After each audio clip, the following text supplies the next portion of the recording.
제임스 카메론은 원래 트럭 운전수였습니다. 어느 날 우연히 한 영화를 보는 순간 무언가에 홀린 듯 황홀병에 빠졌죠. 이 영화가 바로 당시 미국인들의 국민 영화라고 할 수 있던 스타워즈였습니다. 엄청난 비주얼 쇼크를 선사했던 영화인데, 이때 제임스 카메론이 느꼈던 쇼크를 이해하려면 당시가 지금으로부터 무려 45년 전인 1970년대였다는 걸 기억할 필요가 있습니다. 게임으로 따지면 조상급인 갤러그, 스페이스 인베이더조차 없었던 시절이고, 영화계로 따지면 그나마 킹콩 정도가 시각적으로 볼만하다는 얘기를 들었죠. 그조차도 사람이 인형탈을 쓰고 연기한 티가 팍팍 나는데도 말이죠. 이런 조잡한 시각 효과가 최선이었던 시대, 스타워즈는 디테일한 우주선의 내외부 묘사라든지 오늘날에 봐도 속도감이 느껴질 정도의 긴박한 우주선 추격신 등을 시각적으로 구현하며 보고 있으면서도 믿을 수 없는 비주얼 쇼크를 선사했습니다. 이 영화를 처음 본 미국인들은 입을 모아 마치 종교적인 경험이었다고 말했으며, 오죽하면 당시 미국에선 스타워즈를 본 적이 있냐라는 질문은 없었고 스타워즈를 몇 번 봤냐는 질문만 있었다고 합니다. 이때 제임스 카메론이 받았던 충격도 대다수의 미국인들과 다를 바 없었고, 눈앞에서 펼쳐지는 우주를 보며 제임스는 잊고 있던 오랜 꿈이 떠올랐습니다. 사실 그는 학창시절 SF 소설에 푹 빠져 있었습니다. 학교까지는 버스로 1시간이 걸렸는데 이때마다 늘 SF 소설을 읽었죠. 당시에는 SF 세계관을 시각적으로 구현할 매체가 전무하다 보니 오로지 모든 것을 머릿속에서 상상해야 했고, 이를 그림으로 그려보거나 모형으로 만들거나 하며 자신만의 세계에 푹 빠져들었습니다. 하지만 성인이 되니 생계에 쫓기기 급급했고 트럭을 모는 것만 언 3년차가 되어버렸죠. 스타워즈를 본 그는 머릿속에서 상상만 하던 SF 세계관을 영화 속에서 구현할 수 있는 시대가 드디어 도래했다는 생각에 퇴근 후 도서관을 다니며 영화 제작법에 관한 서적들을 모조리 독파하며 오로지 독학으로 영화 공부를 했습니다. 이 열정이 어느 정도였냐 하면 시중의 책은 더 이상 읽을 게 없어지자 대학교 도서관으로 가서 학술지 논문까지 닥치는 대로 읽었다고 합니다. 퇴근 후뿐만 아니라 트럭을 운행하는 중에도 번쩍이는 아이디어가 떠오를 때면 차를 멈추고 잽싸게 메모를 했죠. 이런 나날들이 쌓여가자 제임스는 영화 촬영 기법이며 각본 쓰는 법 할 것 없이 빠삭한 제작 지식을 갖게 되었고, 이제 실제로 영화를 만들어 보기로 결심합니다. 그러나 문제는 돈이었죠. 배우도 써야 하고 카메라도 필요하고 영화 제작은 열정만으로 가능한 일은 아니었습니다. 그런데 제임스는 이 열정 하나로 모든 걸 해결했습니다. 영화 제작을 위해 그가 찾아간 곳은 치과 의사들. 영화 전혀 관련 없을 것 같던 이들을 찾아간 이유는 당시 영화계의 관행 때문이었습니다. 돈 잘 버는 할리우드의 치과 의사들 사이에선 영화 제작은 각광받는 투자 수단이기도 하면서 세금 공제까지 받을 수 있는 인기 사업이었습니다. 오죽하면 치과 의사들을 모아놓고 영화 설명회가 주기적으로 열릴 정도였습니다. 훗날 스파이더맨 시리즈로 유명해지는 샘 레이미 감독도 이 시절 치과 의사들로부터 투자를 받아 초창기 작품을 찍을 수 있었죠. 제임스는 치과 의사들을 대상으로 영업을 펼쳐 무려 2천만 원을 투자받을 수 있었는데 70년대의 물가 수준을 감안하면 꽤나 큰 액수였죠. 그렇게 해서 그는 투자금으로 카메라를 구매해 꿈에 그리던 SF 영화를 직접 제작해보는데, 지금도 유물처럼 남아있는 12분짜리 단편 영화 제노제네시스라는 작품이었습니다. 인류의 쇠터전을 알아보기 위해 우주로 나간 인간이 미지의 거대 우주선을 발견하게 되고 그 안에서 의문의 로봇 공격을 받게 된다는 내용이었죠. 제임스는 독학으로 터득한 스톱모션 기술로 로봇의 움직임을 표현했고 로봇을 포함한 각종 소품들도 직접 만들었습니다. 다만 책으로만 공부를 했다 보니 이론은 빠삭해도 카메라 조작법은 서툴러 처음에는 필름을 가는 것조차 꼬박 하루를 끙끙거리고 나서야 겨우 가능했다고 합니다. 영화 촬영은 대다수 그의 거실에서 진행되었고, 영화가 완성되자 투자해준 치과 의사들을 대상으로 시사회가 열렸습니다. 제임스의 기발한 상상력을 처음으로 큰 스크린으로 본 치과 의사들은 영화가 끝나자마자 다들 자리에서 기립해 도망갔습니다. 뭐요? 아무리 봐도 망할 게 뻔한 허접한 B급 영화로 보였던 것이죠. 시사회 직후 치과 의사들은 이후 투자를 약속했던 비용까지 취소했고 제임스의 첫 꿈은 이렇게 산산조각이 났습니다. 그러나 치과 의사들은 떠나갔어도 제임스의 데뷔작 소식을 듣고 호감을 가진 한 남자가 있었으니 바로 로저 코만이라는 B급 영화계의 전설이라 불리는 제작자였습니다. 제작비를 아낀 저예산 영화로만 엄청난 수익을 벌어들이는 레전드 제작자로 그가 쓴 자서전의 제목만 봐도 왜 영화계 레전드인지를 알 수 있죠. 이 책의 제목은 나는 어떻게 할리우드에서 100편의 영화를 만들고 한 푼도 잃지 않았는가입니다. 그가 얼마나 제작비를 아끼는데 혈안이 되어 있는지를 보여주는 유명한 일화가 있는데, 하루는 인근 지역에서 불이 났다는 뉴스를 보고는 다음날 모든 스태프를 이끌고 화재 현장으로 이동해 촬영 장소로 활용했습니다. 이렇게 해서 불탄 건물이 배경인 세트장을 만드는 비용을 통째로 실제로 아낄 수 있었죠. 이렇듯 남다른 구두쇠 기질이 있는 그에게 1인이서 촬영, 편집, 각본, 소품 제작까지 다 해낸 제임스 카메론은 자신이 찾던 인재였고, 결국 로저 코먼은 자신이 운영하던 영화사에 제임스를 고용했습니다. 이렇게 해서 제임스는 트럭 일을 그만두고 본격적으로 영화계에 뛰어들었죠. 경력이 없던 제임스는 소품 제작, 특수효과 담당 등 영화사에서 시키는 대로 여러 분야를 오가며 경험을 쌓았습니다. 그러다가 드디어 감독 데뷔의 기회가 오게 됐는데, 이 데뷔작은 그에게 끔찍한 기억이 되어버립니다. 이 영화는 이탈리아와 미국이 공동 제작한 피라냐2라는 영화였습니다. 그렇습니다. 바로 그 식인 물고기 피라냐를 소재로 한 호러 영화였죠. 이런 영화에서 제임스가 감독 데뷔를 하게 된 배경이 참으로 기가 막힌데, 이 영화는 이탈리아 제작사가 미국으로부터 제작비를 지원받아 이탈리아 제작진으로만 만든 영화였습니다. 이러다 보니 감독 또한 당연히 이탈리아인이 될 예정이었죠. 그러나 자본을 대준 미국 제작사 측에서 딱 한 가지 조건을 내세웠는데, 미국인을 감독 자리에 앉히라는 것이었습니다. 당연히 이탈리아 제작사는 이 조건이 마음에 들지 않았고, 이에 떠올린 묘안이 값싼 풋내기 미국인 한 명을 감독 자리에 앉히고 실질적으로는 자신들이 영화를 만드는 편법을 생각한 것입니다. 이렇게 해서 제임스는 구색을 갖추기 위한 감독으로 고용되었는데, 당연히 이탈리아어를 할 줄 몰랐던 그는 제작진과 아무런 소통도 할 수 없었고, 촬영 역시도 위에서 시키는 대로만 해야 하는 꼭두각시였습니다. 그마저도 2주 만에 아예 촬영장에 나오지 말라는 통보까지 받았죠. 사실상 이름만 도용되는 수준이 되자 제임스는 상심이 컸고, 편집이라도 직접 하고 싶어 한밤중에 몰래 사무실에 잠입해 밤새 편집을 해놓기도 했습니다. 그러나 다음날 이를 눈치챈 이탈리아 제작진은 편집본을 원상복구시켰죠. 결국 제임스는 자신의 창의력을 1%도 발휘할 수 없었고, 인형티 팍팍 나는 식인 물고기가 하늘을 날아다니는 정신줄 놓은 영화가 만들어졌습니다. 그렇게 이 영화는 개봉 후 흥행에 성공했습니다.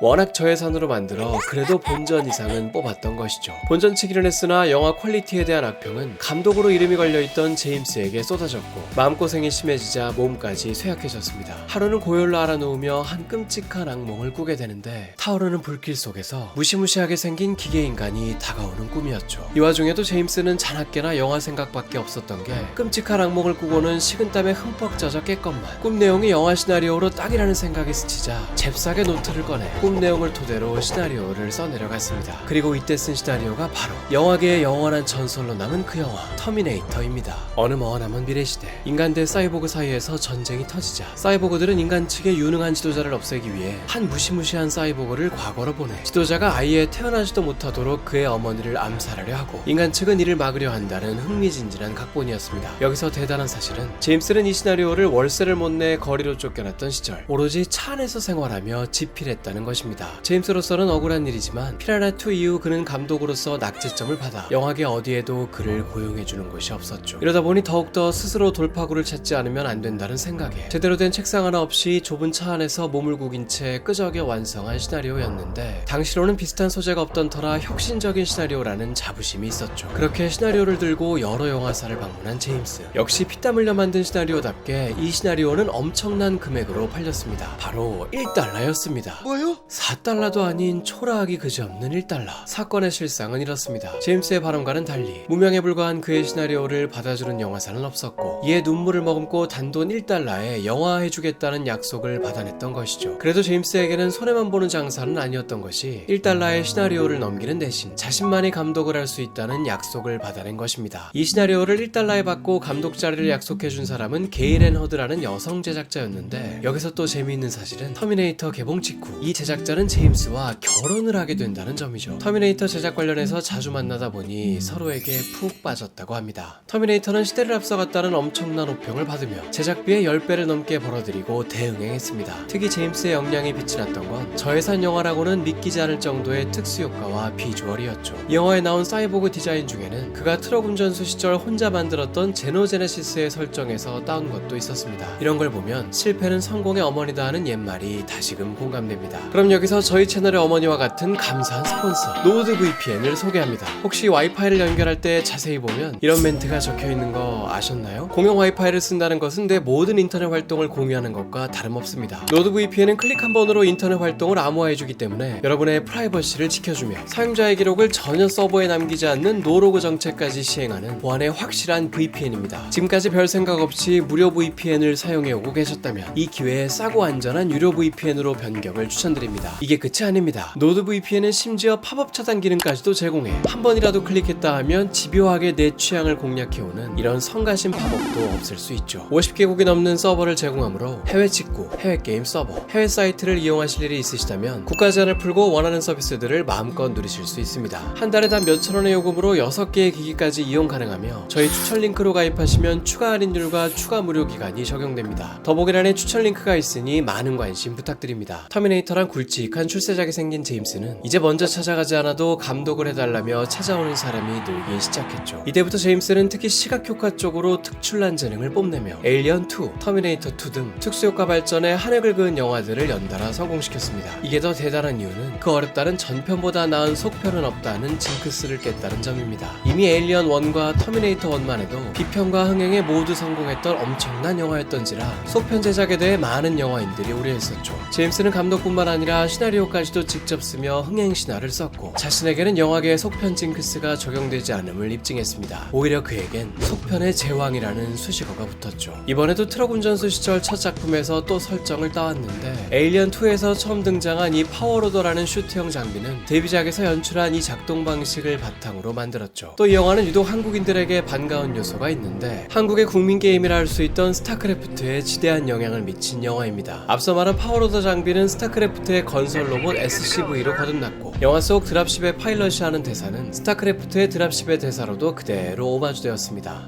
We're in the pipe, 5x5. In the pipe, 5x5. 다양한 에일리언들의 디자인 역시 스타크래프트의 저그 종족과 비교해보면 유사성이 보이죠. 제임스가 높은 완성도의 영화를 만드는 비결은 함께 일하는 사람들에게 악역을 자처한다는 점입니다. 퀄리티를 위해서라면 스태프들에게 그 어떤 욕을 먹더라도 자신의 계획대로 밀고 나가죠. 오죽하면 그의 별명이 촬영장의 폭군일 정도였습니다. 지시대로 따르지 않는 이가 있으면 해고하는 데 주저함이 없었고 일정보다 조금만 늦어져도 채찍질을 가했습니다. 일례로 에일리언2 당시 음악감독과 겪은 마찰이 유명한데 단 10일 만에 음악 작업을 끝내라는 엄청난 스케줄을 요구했던 것입니다. 음악 감독은 터질 듯한 스트레스로 머리를 쥐어뜯으며 진짜로 10일 만에 음악들을 완성했는데 놀라운 사실은 이 음악 감독은 이때 만든 음악으로 생애 처음 아카데미 음악상 후보에까지 올랐다는 점입니다. 훗날 다른 영화에서 제임스와 다시 작업을 하며 결국에는 아카데미 음악상과 주제상을 동시에 수상하게 되는데 이런 걸 보면 제임스가 빡센 요구를 한다고 스태프들에게 욕은 바가지로 먹어도 얼마나 개개인의 능력을 끌어내는 데 있어서는 천부적인 소질이 있는지를 알 수 있습니다.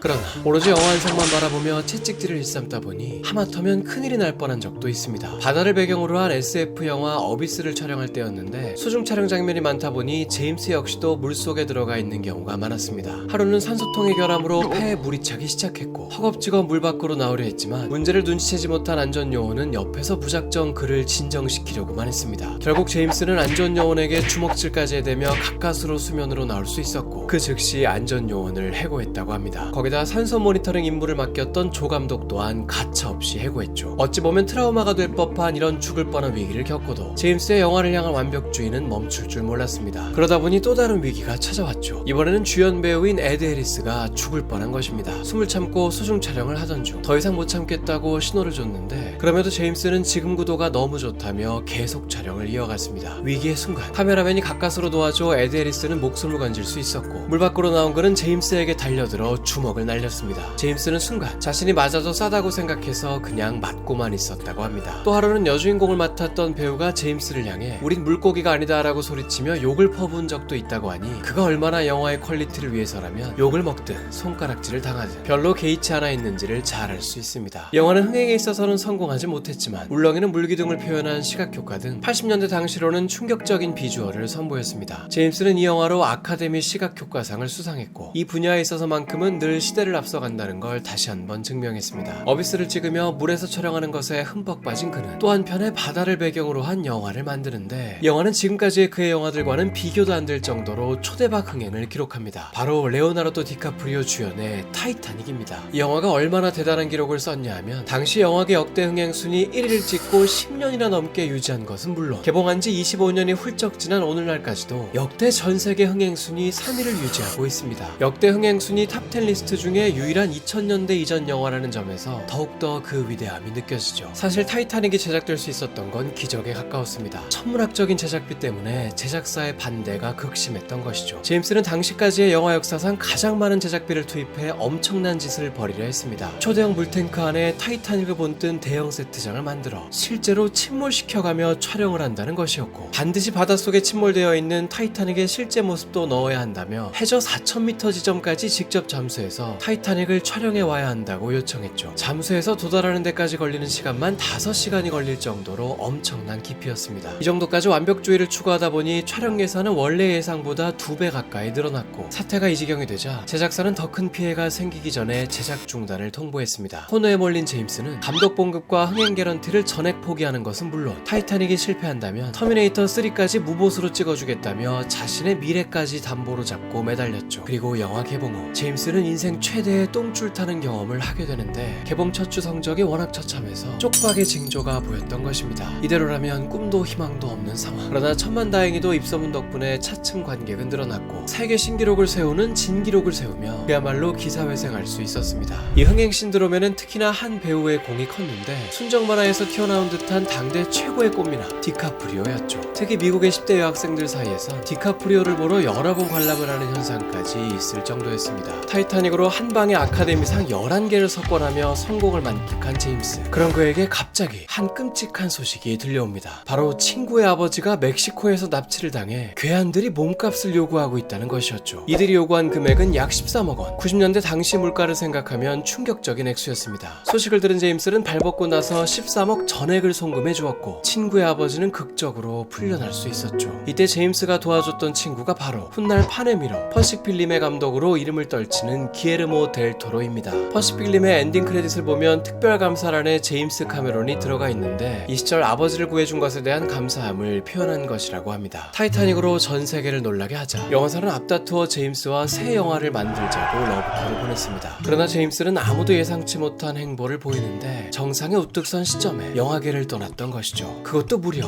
12년이나 말이죠. 이때 일각에서는 역대급 성공을 거뒀으니 이제 일할 필요를 못 느낄 것이다, 그에 대한 기대치가 너무 높아져서 부담감이 클 것이다 등 다양한 의견이 있었는데, 그러나 이 시기 사실 제임스는 조용히 한 프로젝트를 위해 칼을 갈고 있었습니다. 그리고 장장 12년 만에 공백을 깨고 한 복귀작을 공개하는데, 이 영화가 바로 아바타입니다. 전 세계 신기록을 싸그리 갈아치운 영화로 13년이나 지난 현재까지도 역대 박스오피스 1위를 굳건히 유지하고 있는 레전드 영화이죠. 이쯤이면 관객들을 그만 놀래킬 법하건만, 제임스는 이 영화로 또 한 번 관객들에게 황홀한 시각적 경험을 선사했습니다. 특히 3D 연출에 있어서 혁명을 일으켰는데, 3D로 봐야 제대로 즐길 수 있는 영화라는 평가를 들은 건 사실상 이 영화가 최초였죠. 영화 개봉 후 제임스는 감독 복귀까지 무려 12년이나 걸린 이유를 직접 밝힌 적이 있었습니다. 이 이유 역시 완벽주의를 고수하는 제임스다웠는데, 머릿속에 있던 아바타의 세계를 제대로 구현하기 위해 CG 기술이 발전할 때까지 기다리느라 그랬다고 합니다. 또 아바타에 대해 흥미로운 사실이 하나 더 있다면, 여주인공 역할로 김윤진 배우를 점 찍어놨었다는 사실이죠. 당시 김윤진은 드라마 로스트 촬영 일정과 겹친다며 고사했었다고 합니다. 아바타가 전례 없는 히트를 기록하자 제임스는 속편 제작에 착수했습니다. 그러나 이때까지만 해도 속편이 나오기까지 또다시 13년이나 걸릴 거라고는 그 누구도 예상치 못했죠. 원래 개봉 예정은 2014년이었습니다. 무려 6번이나 연기한 끝에 2022년이 되어서야 개봉됐죠. 속편의 개수를 5편까지 늘려 기획하다 보니 시간이 걸린 것도 있었지만, 13년이란 기다림이 가장 중요했던 이유는 이번에도 역시 시각적 황홀경을 극대화할 수 있는 기술력 때문이었습니다. 1년마다 눈부시게 발전하는 현대의 기술력을 보며 원하는 수준으로 올라올 때까지 참고 또 참았다고 합니다. 그래서인지 아바타 속편은 또 한 번 관객들의 눈을 의심하게 만들었는데, CG 기술에 대한 기대치가 이미 오를 대로 오른 현대 관객조차도 입 벌리고 볼 수밖에 없는 비주얼이었습니다. 네이버 베스트 한 줄 평을 보면, CG에 돈 많이 썼다는 건 거짓말이다, 직접 판도라에서 수중 촬영하며 나비족 섭외를 해서 찍은 것이다 라는 댓글이 가장 많은 공감수를 얻었으며, 말이 안 된다, 어떻게 만든 것인가 라는 짧고 강렬한 한마디가 그 뒤를 이은 베스트 한 줄 평이었습니다. 오죽하면 제작에 13년이 걸린 이유를, 판도라 행성까지 우주선 타고 가는데 5년, 촬영에 3년, 돌아오는데 5년이라는 우스갯소리가 있을 정도였습니다. 70에 가까운 나이에 끊임없이 전성기를 경신하고 있는 제임스 카메론. 트럭 운전을 하며 독학으로 영화를 공부하고, 집 없이 차에서 생활하며 터미네이터의 시나리오를 쓰고, 그리고 그 시나리오를 단돈 1달러에 넘기면서까지 꿈을 이루고 싶었던 남자. 영화의 모든 걸 바친 제임스 카메론의 이야기였습니다. 여러분의 인생도 제임스 카메론처럼 나이가 들수록 또 다른 전성기를 향해 가시기를 응원합니다. 재밌게 보셨 보셨다면 좋아요와 공유 부탁드리고요. 제임스의 출세작 터미네이터의 주연 배우 아놀드 슈워제네거 편과 타이타닉의 주연 배우 레오나르도 디카프리오 편을 추천 영상으로 띄워드립니다. 새해 기념으로 저희 구독자가 되어주셨으면 좋겠습니다.